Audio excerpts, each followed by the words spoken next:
Okay, hello mga ka-trigger. Itong muli ang inyong Pinoy Firearms Instructor na lagi kong sinasabi doon sa mga bago pa sa ating YouTube channel na huwag ninyo ako hanapin sa Pilipinas sapagkat ako ay 20 years nang nagtatrabaho dito sa Kuwait sa Mayadin Shooting Range bilang isang firearms instructor, gunsmith at ngayon ay consultant na.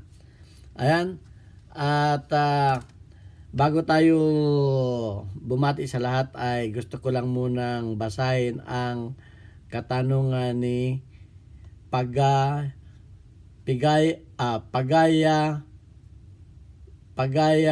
Mal. Okay, si Pagayawan Mal.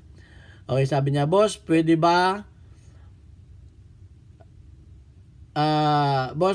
po ba na 38 po ang ibala sa 357? Sana po masagot ang tanong ko.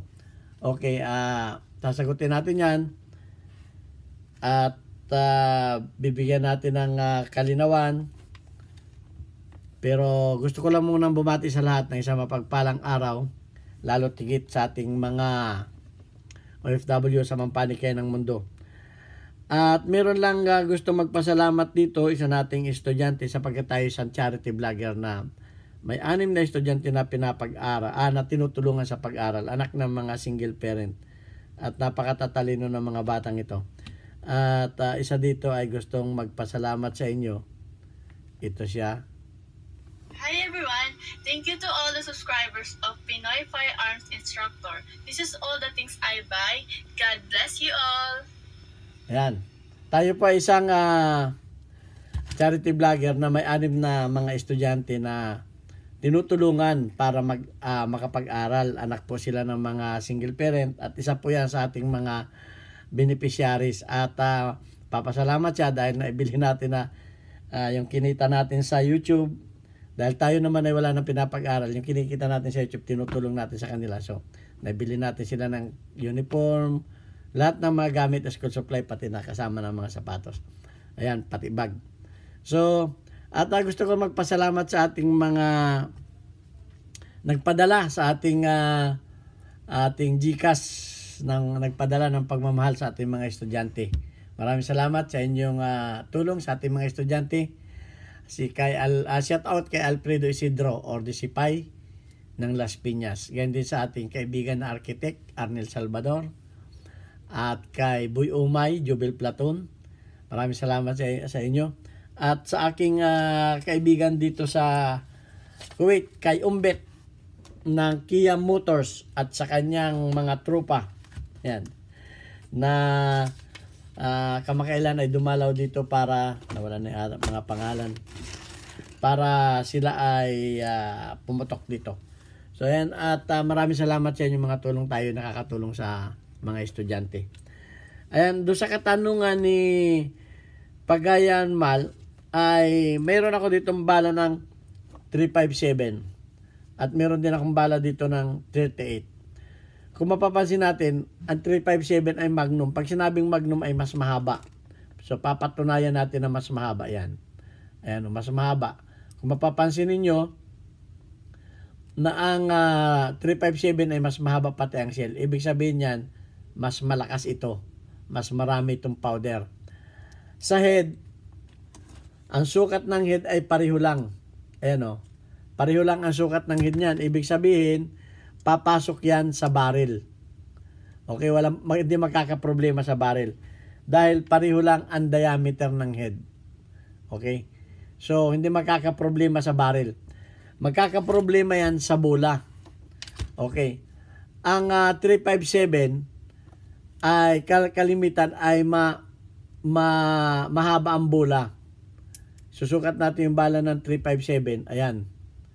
Okay. So, isusukat naman natin ang bala ng 38.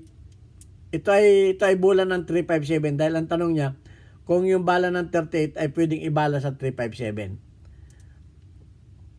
Yan o. Halos may counting lang ng ano. So, dahil mas malakas ang bala ng 357, ayan, hindi na tayo magtatanggal ng powder. Para tayo mabilis. Dahil mas malakas ito'y mas mahina, pwede natin itong ibala sa 357 dahil ito ay mas mahina. At pareho lang naman ang head ng diameter niyan. Ibig sabihin, hindi makakaproblema yan sa barrel kasi magkapareho lang ang diameter nito. Nagka-diferensya lang sa haba ng bala at sa lakas. So, dito sa aming range, hindi na kami gumagamit ng 38 na barrel. 357 na lahat.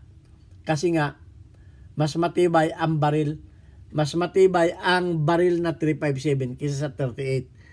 So, yung 38 namin, ibinabala namin sa 357. Hindi nakakaproblema dahil nga, hindi kayang, kumbaga, hindi magkakamero ng malakas na impact ang 38 sa 357 kasi nakadesign siya sa matibay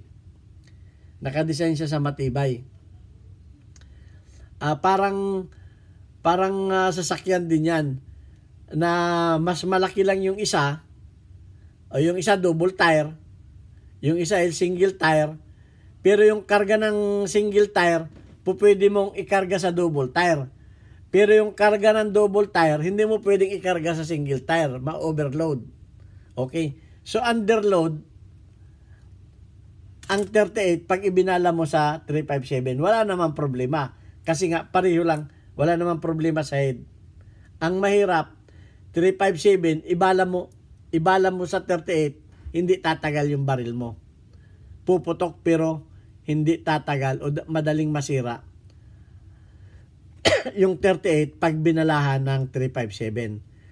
Pero yung 38 na ibala mo sa 357 ay hindi magkakamero ng malaking, kumbaga hindi mahirapan dahil ang 357 ay nakadesign sa malakas. Walang problema kung babalahan mo yan ng mas mahina. So, mas tatagal ang baril. Dahil nga, kumbaga ito ay minor load, ito ay major load. Kumbaga sa mga pistol. So, ang hindi ko lang ipapayo sa inyo, yung 357 ibabala niyo sa 38. Hindi ko po ipapayo 'yan. Ang nasubukan na talaga namin dito, yung 38 ibinabala namin sa 357 at wala namang nagiging problema. Dahil nga underload ang 38. Okay? So ayan, ginawan ko na ito ng video dahil ito ay pag sinagot ko sa live, kaunti lang ang nanonood ng live. Hindi ganun pinapanood ng live. So ginawan ko na ito ng video at ikinumpara ko na rin sa inyo ang bala na patunay na mas malakas ang 357 sa 38. Dahil ito ay Magnum 357. Ito ay regular lang. Kumbaga, yung nga, kung sa sasakyan, ito ay double tire, ito ay single tire. Okay? Kaya yung single tire, pwede mong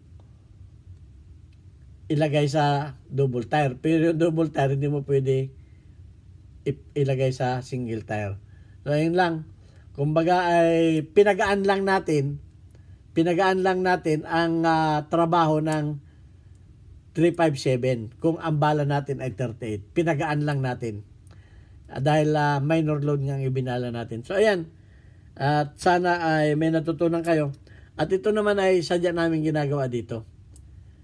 Matagal na namin ginagawa ito. Kaya yung aming mga baril na mga revolver ay